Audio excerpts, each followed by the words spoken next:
Hi there, I am Diane Simmons from Cake Connection in Jackson, Michigan, and today we are going to make chocolates, okay? Also, just an FYI, I know I had put on there that I was going to show painting the molds and doing suckers and stuff.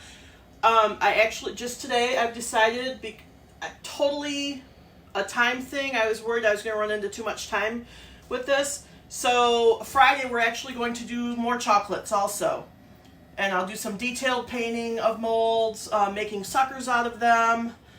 And I think the other thing, as long as there's interest, I was going to make some homemade fillings and show you chocolate covered cherries as well.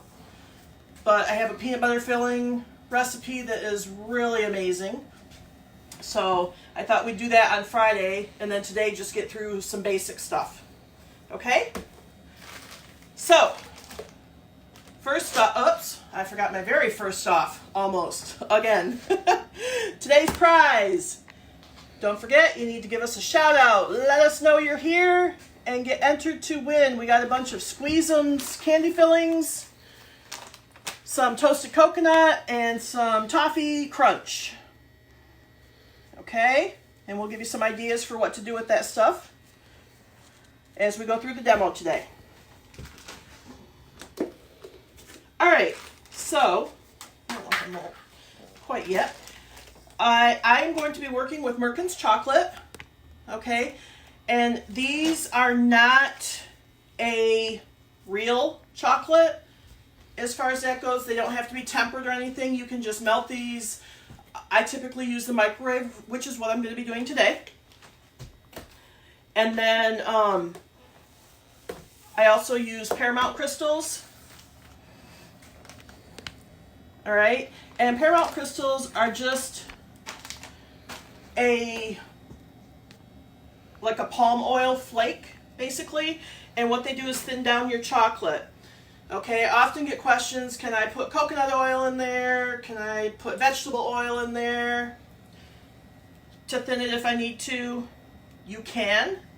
However, I really strongly discourage putting coconut oil in purely for allergies, all right? There are so many people that are allergic to coconut that I didn't realize until I got into baking more. And I always use the Paramount crystals. As far as vegetable oil putting in there, or Crisco, if you're in a pinch, it will work. You know, if it's midnight and you want to make some candy, but you just don't have any, it'll work in a pinch. But the vegetable oil, I personally, when I put it in there to experiment with it, I could taste it right away. And for me, it just ruined the taste of the chocolate. But like I said, in a pinch, it'll work. So, to melt this, as I mentioned, I normally use the microwave. You can also do a double boiler, all right? One word of caution, if you're using a double boiler, you want to be very certain, no matter what, do not let that water boil that's in your bottom one, okay? Now I'm trying to see, I don't really have anything handy that'll show this good. If you don't have a double boiler, and I know they've gotten ridiculously expensive lately, you can basically take, if we just pretend this is your pot of water, okay, just take a bigger bowl that's going to rest out here on the edges, so it would set in about that far. And you can do that, so you can make a makeshift. The only thing with your bowl, make sure it's glass or metal, a stainless steel, okay? But you can use that setup on your stovetop as well, okay? But again, the water, when you do it that way, do not let it boil. You just want a simmer so there's some steam coming off. Anything hotter and you are most definitely going to burn it. Okay? So if you see, and honestly, this is true microwave or the stovetop, if you see it starting to thicken back up as you're melting it, it's getting too hot, very quickly add some more of your wafers, all right? There's a chance you might be able to save it depending on how burnt it got. If you start getting the little actually chunk crystals in there, there's nothing you can do. You could, if it's not terrible with the taste, you could dump it through a strainer to get the little crystals out, but chances are when it's hit that point, you're normally going to taste that burnt taste in it, okay? Even if you get the crystals out. So, Paramount Flakes, and as you all know, I am the queen of measuring stuff like this. I just put roughly a tablespoon in there, okay? And then I'm going over to my microwave. Different microwaves are going to work differently. Do not take the times or anything I'm giving you as gospel. All right, until you really know your microwave, set it for about 15 seconds, stir everything, do another 15, stir everything. Even if it doesn't look like it's melting, I trust me, it is. I promise you, it's doing stuff in there, okay? You can very easily get a hot spot in the chocolate. Usually it's in the center of it, in the center of your bowl, okay? So just take it out, give it a little stir, pop it back in. All right, mine, I know I can go for this size container that I'm using. When I fill that up with chocolate, I can let it run for a minute and I'm good, okay? But like I said, do not do that with a lot of microwaves. This one is not a super high wattage as far as microwave.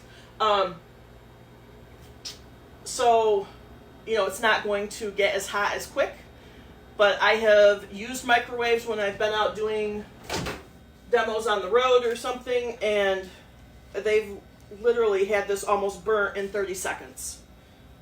So definitely keep an eye on it. And here you can see it's starting to melt. I'm just stirring all that in good. Okay, and putting it back in. And I'm just standing right here keeping an eye on it. It probably only needs another 10-15 seconds to melt everything. Let's see where we are. Okay, not quite yet. You see we've still got some chunks in there. Can you do that again? Yes, I can do that again.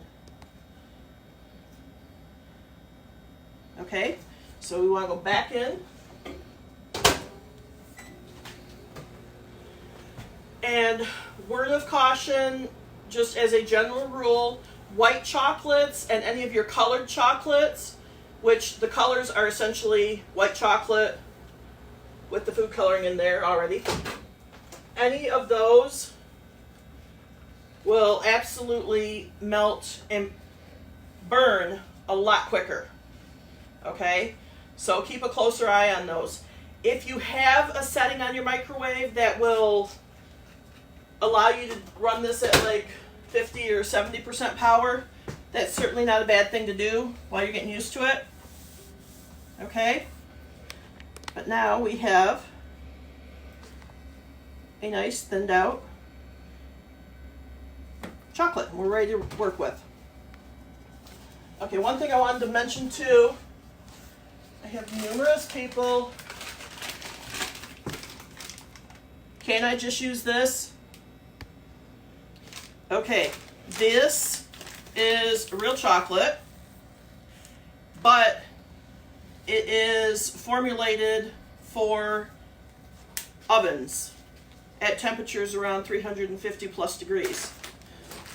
This is formulated for roughly 97 to 100 degrees for melting point, okay? They are two completely different things. This has a lot different wax content built up in it. So that's baking, this is candy making. All right? I guess that's the easiest, most blunt description I've got for it. So, first thing I'm going to show you, now that we have our chocolate melted, let's set the crystals aside here. These are some tiny crisp rice. All right? And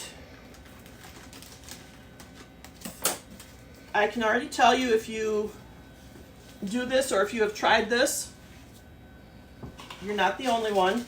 I have numerous people that come in and buy this and say, you know, I just went and got some Rice Krispies and tried it with that because I figured it was all the same. It's not. Your Rice Krispies will soak up your chocolate and they'll get kind of soft and mushy. These actually stay crispy once you mix them with the chocolate. Okay? So I'm just going to pour a little bit in here because I'm trying not to make a ton of excess stuff today. I usually end up with a gazillion leftovers. And the problem is... Okay, my son sees no problem with the gazillion leftovers. So, here we have, and you, again, see, I did not measure anything. I just kind of eyeball, stir it in, and see. Yes, to me, that looks like enough in there, so I'm going to roll with it. All right, to put into the mold, I just put some on a spoon and go down in. All right, and when you fill these, you just want to kind of watch that you're not coming up over the top of it, okay? If you do, I'll overfill one here in just a sec, so you can see what to do if you overfill them.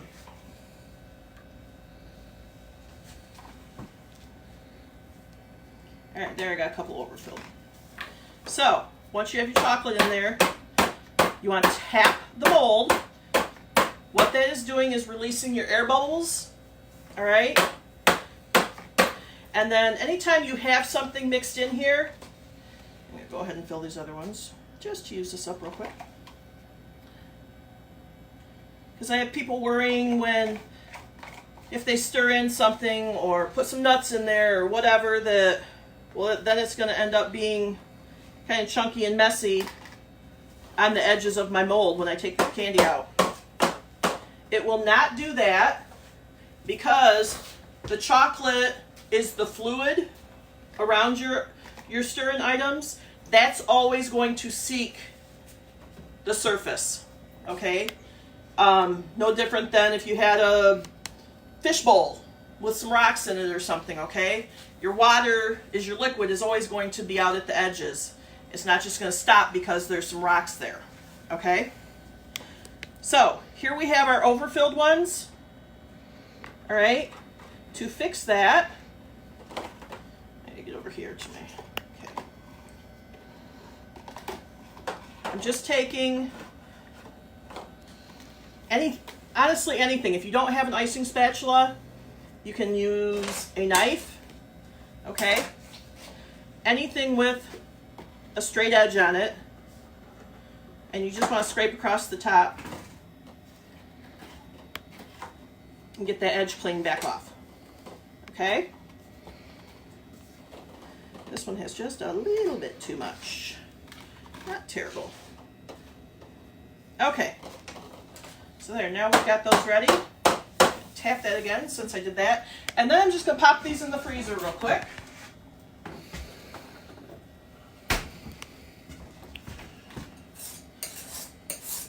Clean up my mess. And we'll go on to the next. Actually, before I do that, I do want to talk a little bit about chocolate molds, okay? These are just a food grade plastic, very popular craft stores, cake supply stores. We have I think close to 1,000. I know it's over 900. I think we're right around 1,000 different molds that we've got. All right. Very easy to use. They've got some great detail to them. And like I said, you know, typically with everything you're doing, you just pour the chocolate in, tap it on the counter, pop it in the freezer. And then as far as how long it's going to take will depend on the size of your mold. Okay? So, well, also how cold your freezer is. I do have a heavy-duty deep freezer in the building, but I'm not going to run clear back there because it's way off camera for you guys. So I'm just using the top of my refrigerator, which it's not as cold, but it works just fine. Typically it takes roughly 5 minutes, but sometimes it could take 10 if it were a deeper mold. You know, just, as I said, depends on what you're doing. So I'm going to show you how to watch and know if they're done, if you're not sure. Okay, there's very telltale signs when you pull it out of the freezer. But other thing, care and washing of these. All right, do not put them in your dishwasher. Big no-no. You will ruin them unless you have if your water is not terribly hot and you have your dry cycle shut off. Okay, then you could technically put them in. But you also do not want to put them in soapy water. Okay, I know most people are like, what? I need to. Soaps, detergents of any type, they actually strip the finish on these. Okay?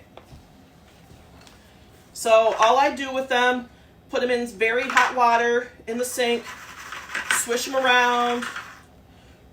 You know, you rub them down, take your washcloth to them, whatever. And then go rinse them off. Let them dry. Okay? If you notice, not really a film, but you'll see kind of a haze to them, which sometimes they do, all you need to do is buff. Okay? You can take a cotton ball. This is a paper towel. Just go in and buff them out a little bit.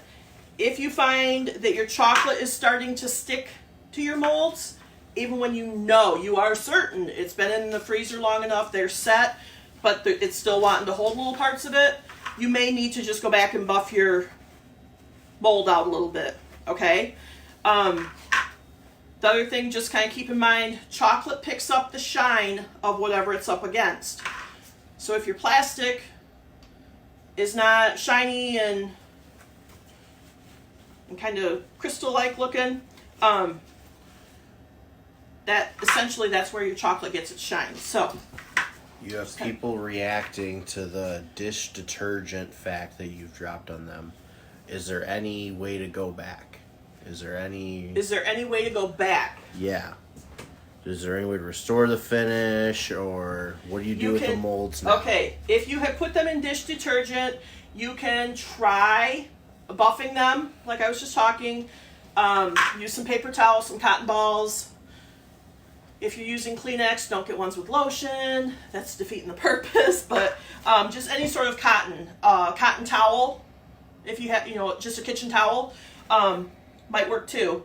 But just, you can try buffing it out, depending on what you got on it and to what extent you ruin the finish on it. It may just be gone, unfortunately. Okay, so I want to check how we're doing in the freezer here. All right. I'm hoping you can see this. I don't want to tip it completely over. Let me get a little pointy thing here. Okay. If you can see on the edges of these, they're not real shiny or anything, but if you look at the tops of most of them, they're still shiny. Okay? When I do the next mold, that'll actually be a lot better. Where you see it shining like that, basically that's saying it's not set up yet. Okay? So you want everything to have kind of that dull, your mold is taking on a dull look. Kind of a clouded, frosted over. Okay? So if you're not sure if they're set, first telltale, your mold itself is going to turn kind of cloudy looking. All right. But then if you just take it out of your freezer and look at the bottoms, if you still see what looks like a wet spot, and it's normally going to be at the deepest spot or the deepest part of your mold, okay? So like these, if they weren't set, it would be right in here in the center where it's the deepest. And you really can tell. I mean, it's very distinctive, very easy to see, but it looks like it's still very shiny, very wet, okay? If you see that, put it back in the freezer. They're just not ready yet. All right? So, let me think, which direction do I want to go?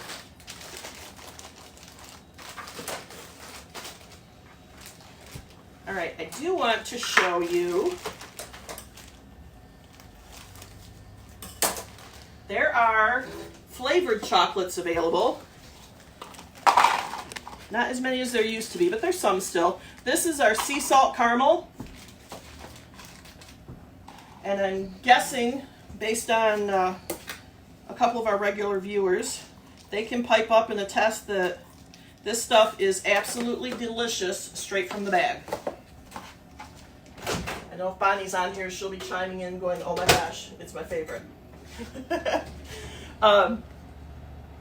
But the sea salt caramel, I found a really good mixture that I just want to share with you for a quick creation here.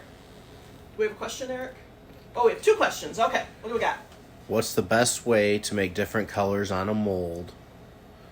That might be something later. Like... As far, if you're talking about painting in the molds, which I'm guessing you are, we are going to do a whole second video on Friday, if you weren't here right when we started. So on Friday, I'm going to do a second candy video, I guess a little more advanced candying, if you will. I'm going to do some painting, and I might try doing, I have another idea that I'm not going to share with you what I'm going to try, but I have something I want to play with a little bit between now and then, and if all goes well, I'll show you that too. But I'm going to do some painting, show you some detail, wrapping, making suckers, how to wrap them with the foil foil cover on those. And then I'm also going to show you how to make a few homemade fillings. Okay? And if I can talk myself into going to the grocery store, I just don't want to, fighting it. Then I'll do some chocolate covered cherries also. Okay, I don't have any cherries in the building, but I'll probably go get some. So we can show you that too. And then the second question. Okay, second question, yes. Can you ruin them, I'm guessing the molds with filled, if you leave them in the freezer for too long? No, you cannot ruin candy molds if you leave them in the freezer too long. I, honest to goodness, have left them totally forgot I had more in there after I got done with the class or something. And it's been, 2, 3, 4 hours later, and I've just all of a sudden, deer in headlights, remembered that I forgot some. And no, they're totally fine. Okay, so sea salt caramel. I chopped up some almonds, because you guys know I love my almonds. Or if you haven't been here, you need to know that. I love almonds. They're kind of my favorite. I have just a mini food processor here. Is that showing up on? Mm-hmm. Okay. These are so super handy. I think they run around $25 in most of the grocery stores over by the appliances and, by the coffee makers and that type thing. I cannot tell you how handy this is. Just to quick chop stuff up like that. Okay, so I want to put in All right, there. I guess I put in about 3 tablespoons because I know people want to know measurements. That's just a silly world. What did I do with my, oh, there it is.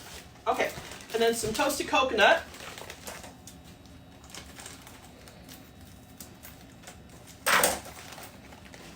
And I'll put in roughly 3 tablespoons or so. You basically just want about equal parts of those.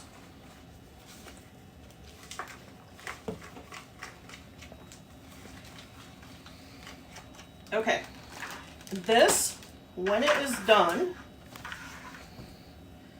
tastes kind of like a turtle sundae. It is probably one of my favorite new things that I came up with mixing all together. Okay, so again, we spoon that in, tap it to level it, and I have a couple that I overfilled there. Clean off my spatula.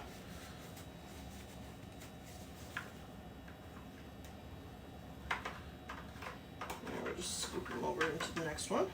So we have a question. We have a question, okay? Do you always melt small amounts of chocolate, or how would you melt larger amounts? Okay. No, I do not always melt smaller amounts of chocolate. I am doing this just to try and contain and not have tons of leftovers today. Okay? Honestly, if I'm making... Okay, sorry, I gotta stop talking for just a second. I'll beat the air bubbles out. Okay, so if I were making our chocolates for our open house, so like every year, the first full weekend in November, we do an open house and candy sale here. All right, I make, oh my gosh, I don't even know. I probably go through about 30 pounds of chocolate, I'm guessing. Anyways, and I'll melt probably 2-3 pounds of chocolate at a time just to make different big batches of stuff. Okay. Same theory, put it in the microwave, just keep stirring it every so often. So there's not a limit to how much you can melt. If you are melting, which we'll get into this more on Friday, if you got a bunch of different colors or something you're working with, you could use a heating pad, a bread warmer, just something with a low temperature on it, and set your bowls on top of that to help them stay melted. Okay, so these are the first ones we made, and they are ready to come out. That is literally all you do. Okay, you take them out, you tap them, and they fall out. If they're not falling out, they're probably not set. Okay? So there are our first ones with the little Rice Crisp in them. All right. Next up, we're going to do some dipping. Trying to run through my mind real quick here and make sure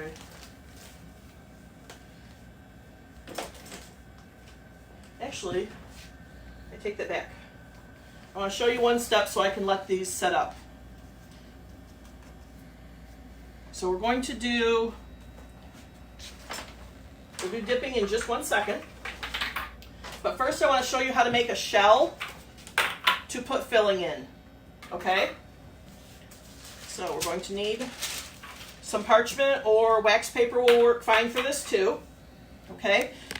So when I say we want to make a shell, we just want to get a thin coating of chocolate in our mold, let that set up, and then we can put filling in it. Okay? Now, I'm sure, Eric, can you hand me a brush? I'm sure many of you have seen, no, a lot smaller. No. Long bristles, soft.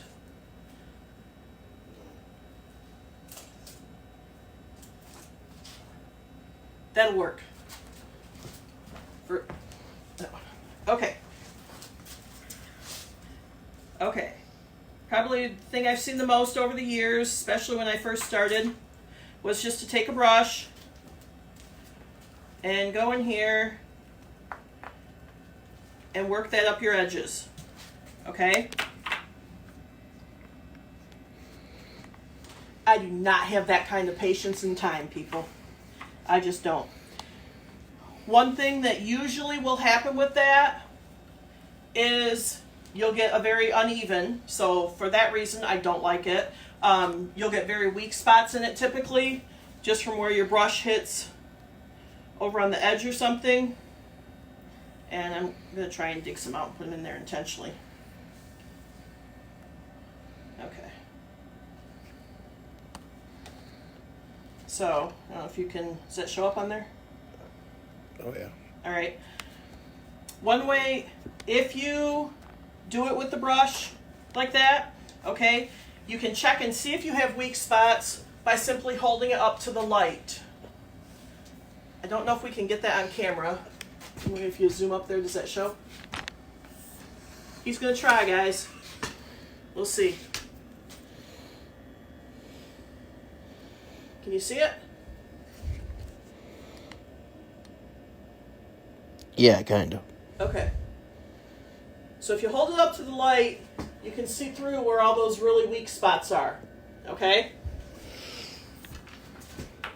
And pop back down. All right. But like I said, I do not want to be bothered with all that. So what I do instead, just go through and fill your molds.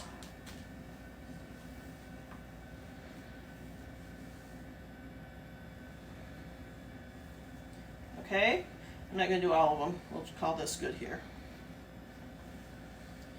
So, once you have them filled, you want to wait just a couple minutes to let the chocolate start to cool down on the outside. Now you can, if you happen to have two of the exact same mold, all right, when you're ready to flip it over, and I'm not going to wait the couple minutes, I don't want to keep you guys sitting here, you can absolutely line these up, flip it, and let those drain down in, okay? I know most people don't have two duplicate molds, so thus the reason for the parchment paper. Wax paper will work also. Flip that upside down. Whoops.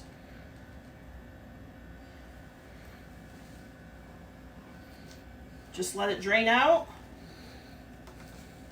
And I'm just kind of tapping to get the last few droplets out. All right. And we just want to set that aside. I swear. Only when I'm doing a live video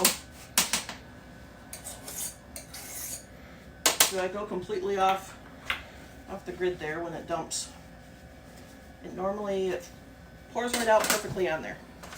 Okay, so when you do this, you do just need to take a blade back over and clean your edges off on those, okay?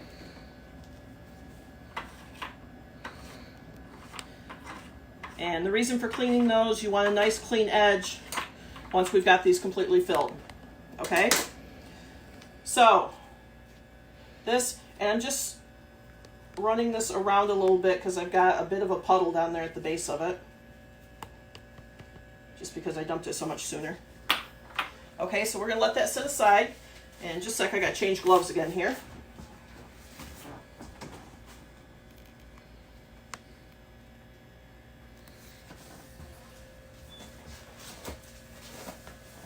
Alrighty. I had to break down and turn the air conditioner on in here today. This whole 70 degrees weather came a little too soon for me. I like my 50s and 60s. All right. So, the shells that we made, we're just setting those aside.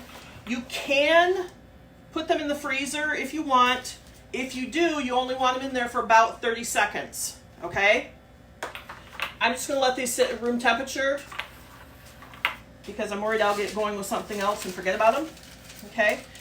And then this I'm gonna set aside just to show you in a couple minutes just how quick and easy it is to take care of that, okay? So, next we'll do some dipping. These are mini toffee bars. Okay, they're by Heath, so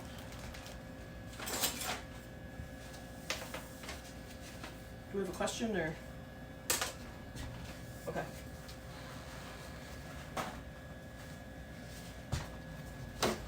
Running out of my paper towels here. All right, for dipping, there are dipping tools that you can buy for chocolates, okay? So you just dunk that down in, pull it out, tap off your excess, and set her down, okay? I personally normally use my icing spatula and just a sharp pointed paring knife. All right? It's just what I've done forever and it works well for me. Tapping the excess off, sliding the bottom of my blade across the edge of my bowl, okay? And then lifting up and then drop, okay? So again, I zoomed in so they can see the setting it down. All right, scrape the bottom of my blade, come over, I'm lifting up with the end of my knife, pull the spatula out, and then drop it down. And there you have dipping. Okay.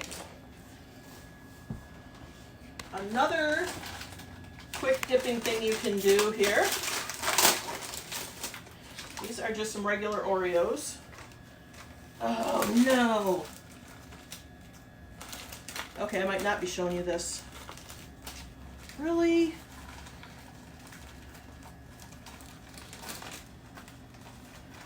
Wow. Yeah, these are all broke. Let me check the vanilla ones here.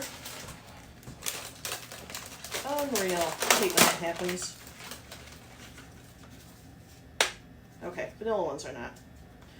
So, I will show you this and tell you what I do with the chocolate ones when I have some that are not yucky. I go in and scrape out the filling, okay? Just a minute. I gotta go see if I got any over on the edges or anything that aren't broke. I think the whole package got smashed though. Oh, do I have a couple good ones?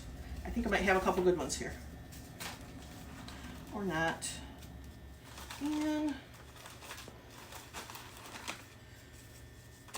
those pooey heads. That, oh, nope. I lied. All right, I don't have any. But again, I still, if this were not a broken cookie, scrape the filling out of these, okay? And then I take dark chocolate and add, well, I used to always add peppermint oil to it. But then one of my bestie buddies told me about creme de menthe, which we've sold for years, but I've never even, I don't know why, I've just never thought about using this for this, okay? So your peppermint oil is like a candy cane type flavor. Creme de menthe is going to be like an Andes mint, okay? I tried the creme de menthe after she suggested it. I like it. So I have switched over and I start using the creme de menthe now. But put, like for a half pound, for this I would probably put about 8 drops in. check it, stir it all up really well, check it and see what the flavor is, okay? See if it's what you like. But with the chocolate ones dipped in the minty chocolate like that, these taste, I'm not even going to say just like, they're so much better than Girl Scout cookies. They really are.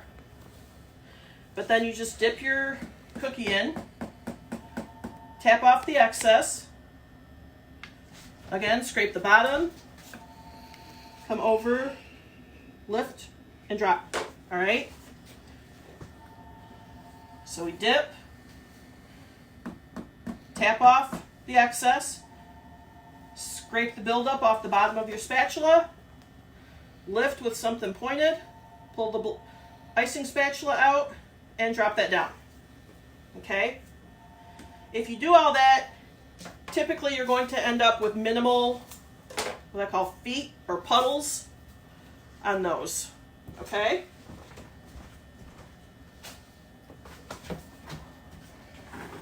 Let's check our... All right.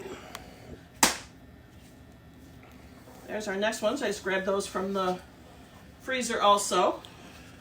And again, you see that really is just how quick and easy they come out of molds. Are oils the best to use for buttercream filled chocolates? For buttercream filled, I assume you're talking about with dry fondant, making a mix with that. But yes, I normally will use oils for the flavoring for all my fillings, any of that stuff, unless I'm, excuse me, unless I'm making, like our peanut butter filling that I'm going to make Friday, I actually use peanut butter. All right.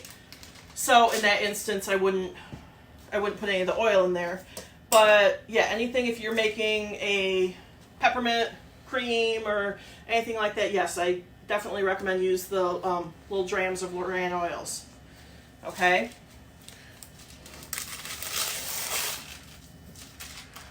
There we go. Do you want to help someone problem solve, or do you want to get back to it after the video? Problem solving. What's the question? No, I'll see how quick this is. All right. The scenario.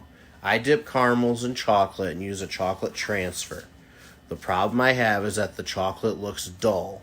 Do you know what I'm doing wrong? What type of chocolate are you using?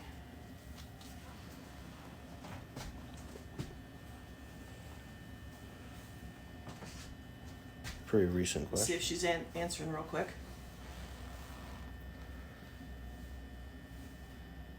Okay. Well, whoever answered this, I will send you some private messages. Candy melt. Okay, the candy melts. It may possibly be that your chocolate is just too old. Okay. The other thing, when you melt, if you overheat it, sometimes it will get streaked. The other thing I found that affects it, if I leave stuff out at room temperature to cool, like these items I just dipped, they tend to be a little more flat looking than versus the ones I put in the freezer. Okay, so even these, when I dipped them, if I sat those up in the freezer, they tend to have a little bit more shine to them. Okay, now all that said, there are products out there that you can spray on these. It's an edible shine. All right, it's just a spray can, but you can spray those too, would help. But I would say more than likely, it's either some older chocolate or you've overheated. And overheating is probably a more common problem. Okay? And then I just wanted to show you the chocolate that we dumped onto the parchment paper.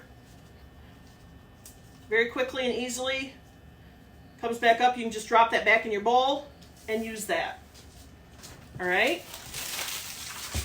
So our shells are all set up, and I think you can see this even just without me holding it up to the light. This is the one that we brushed in, and you see all the light spots through there down at the bottom. Yep. But these other ones are a nice even coat. Okay. What did I do? Oh, there it is. Blueberry. Oh, I'm getting the thumbs up from my son. He loves these. All right, so this is some of our Squeeze 'em candy filling. These are ready to use, pre-made, good to go. All right. Let me see if I have my grabbed. Okay, this one is a little bit. This is the marshmallow. This is very common with this, that you'll get some separation of the ingredients inside. So if that happens, which I've got, it's a little bit in here. You can see where there's some darker spots forming. No worries. Don't freak out and think, oh, I can't use that. Yes, you can. Just take a rolling pin or something. Knead this stuff back together. Oh, I just popped a hole in it. That's okay.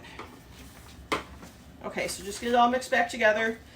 And then I'm going to come down to the end and actually roll all of this out. I'll flip it over, you can see that better. I'm just getting that down in my bag, okay? So, as I said, these are ready to use. We're just going to snip off the end. And then I want to fill these about halfway. And you'll see why here in just a second. If you're only going to do the filling, then you will go a lot closer to the top. But I kind of feel like just filling is boring. So, a couple, I don't remember now if it was last year or 2 years ago, I came up with my little concoctions here that I call bombs. All right? Because they're just an explosion of flavor in your mouth. So I have a little cup of these mini Oreos. And again, I'm just scraping the filling out of them. All right, so we just want one cookie. And these fit beautiful down in these molds. With the Squeeze-ums, how long do they last after opening, and is there a special way to store them? Okay, Squeeze 'em, storage. I will just take them like this, kind of fold them up a little bit. I will take the end, fold that over too, all right, and just kind of contain it all like that. Put this inside of a Ziploc bag and put it in the fridge. Now I will say I normally don't keep them in there more than about 30 days max. If you need to hang on to them longer than that, I would recommend go to the freezer. Okay? But I know they're perfectly fine. At Christmas time when I'm making a bunch of these, I might make some every week, then I'll just put my leftovers in the fridge and just keep pulling them out. I was trying to remember, I actually knew this. I think I was getting 2.5 trays, I believe, for one pouch. So 2, 4, 6, 8, 10, 11. So right around 30 of these little creations I was getting for one pouch. It might have been a few more. But once you've got that all set, and I'm sorry, I gotta warm this back up again just a little bit.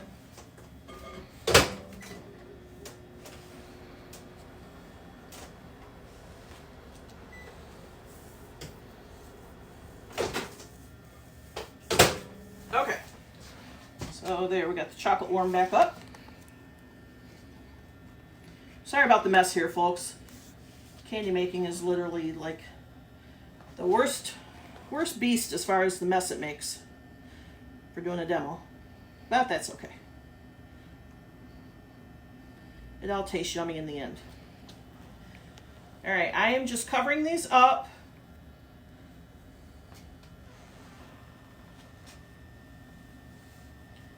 And there we go. And then I'll tap those down. Now, once you've got everything filled, now I want to go to the freezer with it, okay? I really don't recommend putting them in the freezer when they're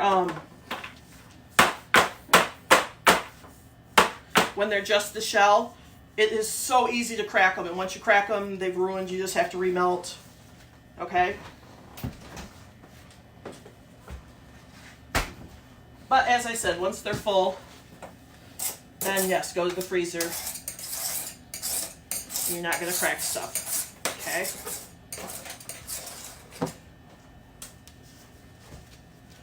Alright. And then I think we're just going to do one more thing, because I see we're already pushing into an hour. If I don't make this last item, my son will go berserk for having to get out of bed and come in and film, and him not getting this. And yes, I'm kind of serious. This item, I promise you, will get a teenager out of bed at 7 a.m. on a Saturday. I know it sounds like an amazing phenomenon, but I promise you, it's happened, folks.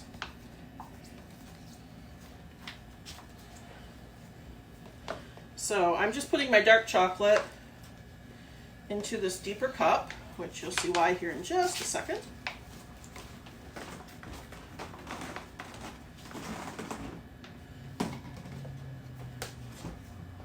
So as I mentioned earlier, on Friday we're going to do more chocolates, but I think we'll kind of focus on fillings and paintings, okay? This is Peter's caramel, all right? And again, I just want it in the deeper dish here. And we're just microwaving that. All right, Nessie's got to go.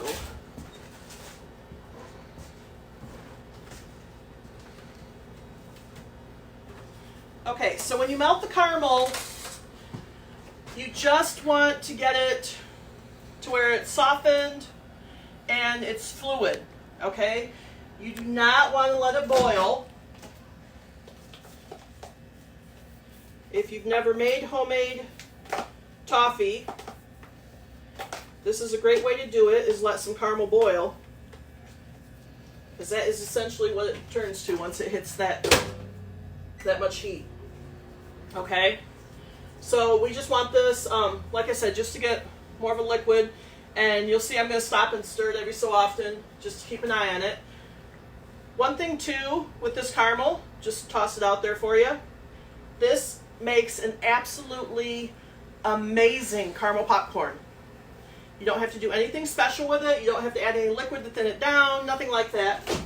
Just melt your caramel like I'm doing right now for this. And then pour it over your popcorn. Once it dries, it's not sticky.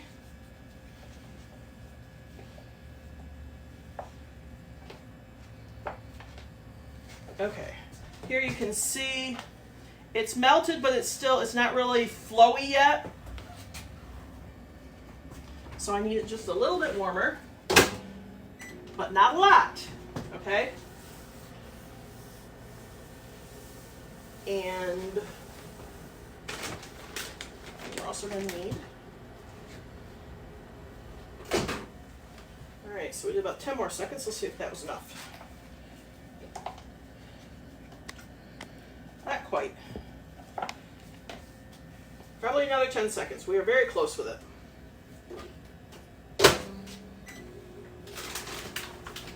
So we're getting our caramel ready. Then we need some pretzel rods and some chopped pecans. These are called pecan chips. They're a little bit smaller than just a chopped pecan, or pecan, however you say it where you're from in your region. All right, so you can see we got the caramel flowing off the spatula.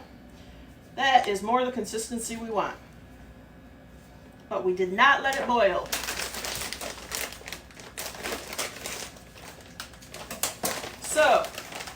pretzel rod.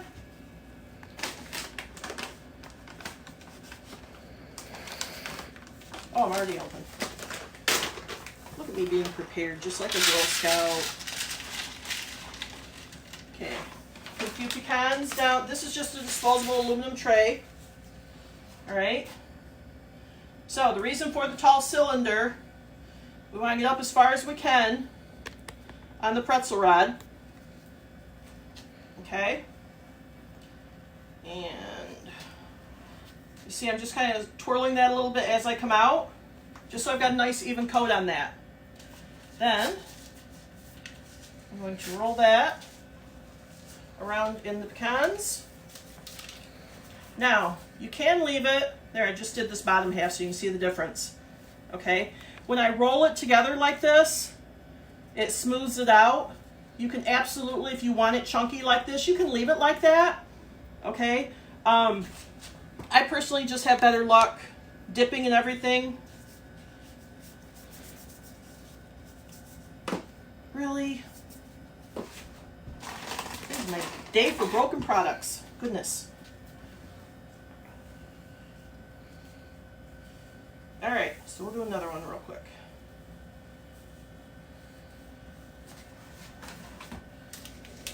And honestly, with how I normally finish these off, this is not a problem. But I do want to show you a full stick one, just so you can see how they look.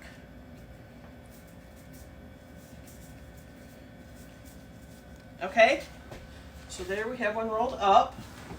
And Eric, can you grab me a Ziploc? Sorry, just a second here. I forgot to grab one of these out. All right, this is just a Ziploc gallon-sized bag. All right, you could use saran wrap for this, it's fine. You just need something to set your caramel on, basically to cool down. All right, now if I'm going to shove these in the freezer real quick. Okay,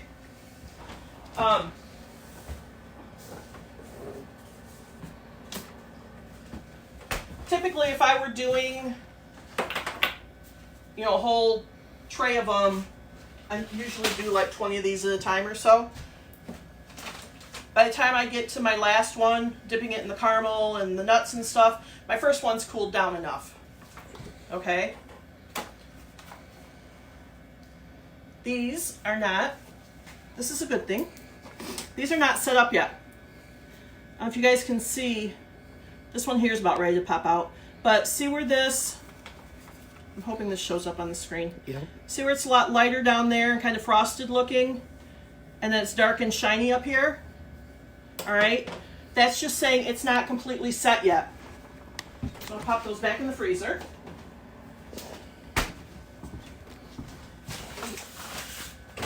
And then I'm going to warm my chocolate back up to dip the pretzels in. Are the pecans roasted and salted?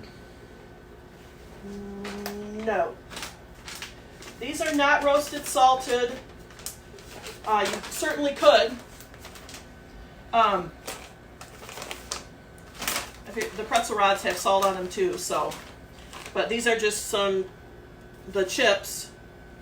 As I said, you can get chopped. The chopped is definitely going to be more chunky.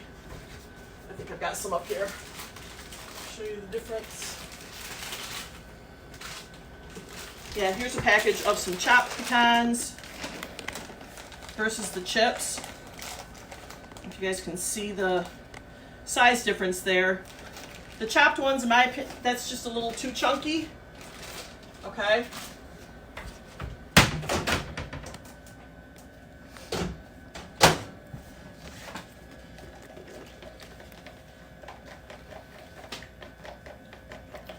Okay.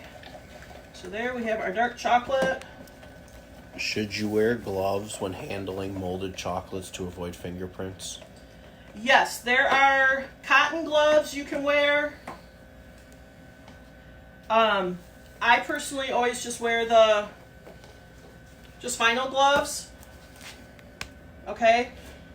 One thing with these, please, please, please, again, along the same lines with, please don't use coconut oil. Please don't use latex gloves. Okay? There are tons of people out there allergic to latex, and this would be very direct contact with the food. So you could send someone into some major shock. And we don't want that. And just a reminder, if you weren't here when we first started, we have a prize giveaway today. You do need to comment, let us know you're here. Eric is just about ready, I think, to pick out our winner. So we're getting ready to wrap this up. All right, so we've got our caramel cooled down. So then we just go into our chocolate, which again I put in the deeper dish, just so we can get all the way up to the edge. Now the other thing you can do, if you don't have a deep dish like this, you can take a spoon. Eric, is the camera on me? Yeah. Oh, okay. Sorry, it looked like it was pointing way down. But if you had just a shallow dish, you could take a spoon and just come up here to the top part and get that on. Okay? But then you just want to gently wiggle it a little bit to get some of the excess off.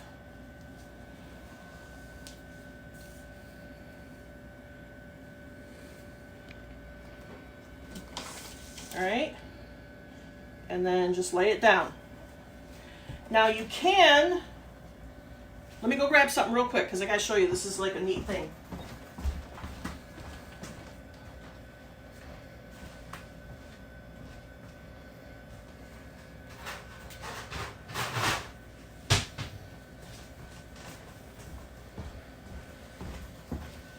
Okay, cookie cooling rack. If you don't want any marks on your pretzel rods when you're dipping, so cookie cooling rack with the little square grids, and pretzel sticks. They will hold them awesome in there. Okay? Just a little tip and trick. All right, do we have a winner for today? We do. We do. A Denise Lather. Denise Lather. Lather or Lather. Congratulations. You have won a bunch of Squeeze 'em candy fillings. We have some Toffee Crunch and some toasted coconut for you as well. Okay. And then, just want to go back and pull out, see if we've got some ready to come out. That was our weak shell that I didn't fill. Okay, these are what I called the bombs. So this would be basically a blueberry bomb. All right, and when you cut into them, typically I make them just so they're single bite size. There I think you can see if, can you zoom in on that okay? Mm-hmm.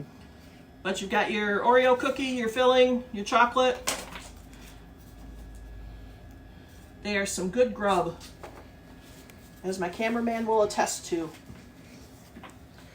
Now, this, I know it's not set up yet, but real quick before I sign off, I just want to show you if this were completely set. You don't want to cut this right now because I don't think this is going to work well. Yeah, no, it's not. But normally I'll go cut these into little bite-sized pieces. And I promise they all stay together once it's completely set. So in about 10 more minutes if I cut that up.